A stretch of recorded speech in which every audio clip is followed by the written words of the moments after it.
Hello, good evening. Class 11 দেখো একটা বেশ ভালো অঙ্কটা আছে 1200 কেজি ভরে একটি লিফট স্থির অবস্থা থেকে উপরে উঠছে। উপরে ওঠার সময় দড়ির টান 1350 জি নিউটন, কিছুক্ষণ পর টান 1000 জি নিউটন। এরপর লিফটটি ওর প্রাথমিক অবস্থান থেকে 25 মিটার উপরে গিয়ে থামে। আচ্ছা, তাহলে বের করতে হবে কোন উচ্চতায় সুতোর টান পরিবর্তিত হয়। আর 20 নম্বর অঙ্কটা আছে মিটার পার সেকেন্ডে লিফটের সর্বাধিক গতিবেগ কত। আচ্ছা, তাহলে অঙ্কটা এখন সলভ করা যাক। তাহলে উপরে ওঠার সময় দেখো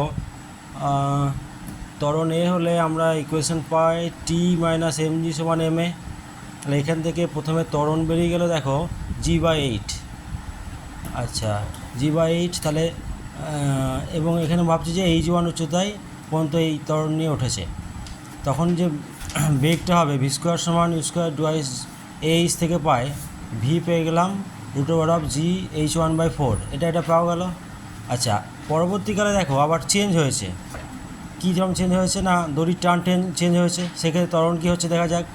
তাহলে দেখো টি minus M G M A, এখান থেকে পেয়ে গেলাম ত্বরণ -G/6। আচ্ছা, তার মানে এক্ষেত্রে লিফটটা মন্দন নিয়ে চলছে। তার মানে কিছুক্ষণ পরে গিয়ে H2 উচ্চতায় গিয়ে এখানটায় থেমে গেছে।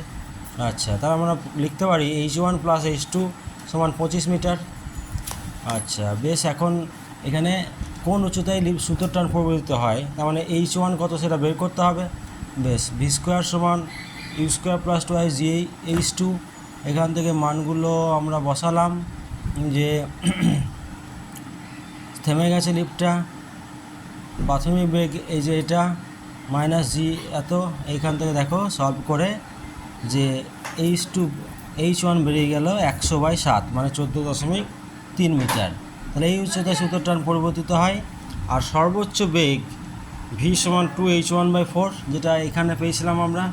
আচ্ছা, সেখানে মানগুলো বসালে 5.92 মিটার। যাই হোক, অঙ্কটা পড়ে ভালো লাগলো, একটু বেশ নতুনত্ব আছে অঙ্কটা।